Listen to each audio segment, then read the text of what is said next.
Assalamualaikum warahmatullahi wabarakatuh. Perkenalkan, nama saya Narizal Said.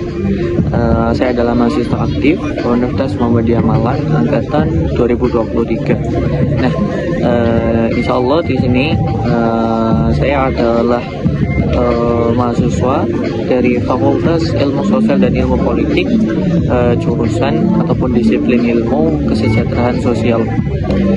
Nah, pada kali ini saya akan sedikit melakukan bahasan mengenai fenomena-fenomena pinjaman online yang mungkin beberapa tahun ke belakang sangat masif dan juga seringkali menjadi topik pembahasan yang sering dibahas di media massa, media cetak, ataupun pembahasan dari mulut ke mulut. Nah, maka dari itu mungkin dalam pembahasan ini saya coba mengurai tentang bagaimana fenomena awal dari kasus pinjaman online ini sampai latar belakang yang menengarai fenomena-fenomena ini beserta tempat-tempat yang mungkin punya stereotip ataupun bahkan stigma negatif dari tindakan-tindakan kriminal ini. Nah, menurut data yang saya baca, kurang lebih sekitar tahun 2014 itu adalah awal mula, akhir tahun 2014 adalah awal mula pinjaman online itu merebak ataupun terjamah oleh masyarakat kita, masyarakat Indonesia. Nah, pada tahun ini itu sasaran dari klien ataupun pelaku pinjaman online itu notabene adalah masyarakat menengah ke atas, yang harapannya ketika mereka melakukan pinjaman online itu bisa meningkatkan taraf hidupnya, bukan untuk menjadi lebih baik, namun untuk meningkatkan penghasilan ataupun seperti orang-orang yang ingin meningkatkan bisnis, mengembangkan partnership bisnis ataupun membentuk sebuah startup yang nantinya akan meningkatkan sebuah value yang akan didapat oleh orang tersebut. Nah, itu tadi adalah fenomena yang terjadi pada kasus pinjaman online pada tahun 2014 akhir. Nah, pada 2020 awal kita mendapati pergeseran oleh pelaku-pelaku pinjaman online yang sebelumnya adalah masyarakat menengah ke atas, sekarang sudah menjamah kepada masyarakat menengah ke bawah, yang orientasi ataupun sumber dari perilaku ini yang sebelumnya itu untuk meningkatkan taraf hidup.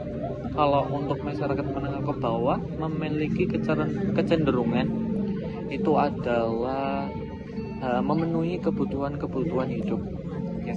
Jadi yang sebelumnya untuk membangun startup, meningkatkan bisnis, mengembangkan jejaring usaha, sekarang itu tujuannya lebih apatis ataupun lebih praksis untuk memenuhi kebutuhan domestik, untuk memenuhi kebutuhan pribadi yang sebelumnya mungkin belum bisa terpenuhi. Akhirnya kita meminjam untuk memenuhi kebutuhan keseharian kita.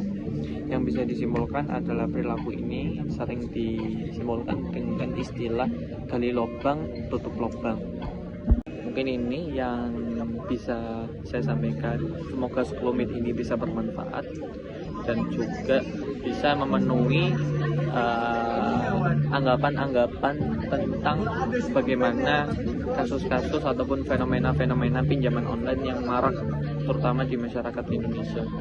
Dan harapan saya bukan hanya selesai pada topik ini, namun ini sebagai provokasi ataupun pemantik untuk menumbuhkan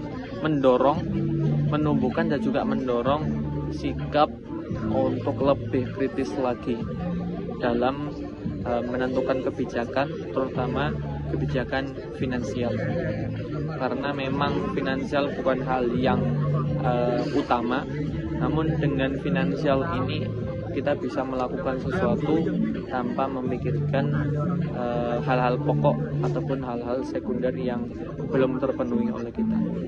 Mungkin hanya ini. Kalau ada kurang lebihnya mohon maaf. Wassalamualaikum warahmatullahi wabarakatuh.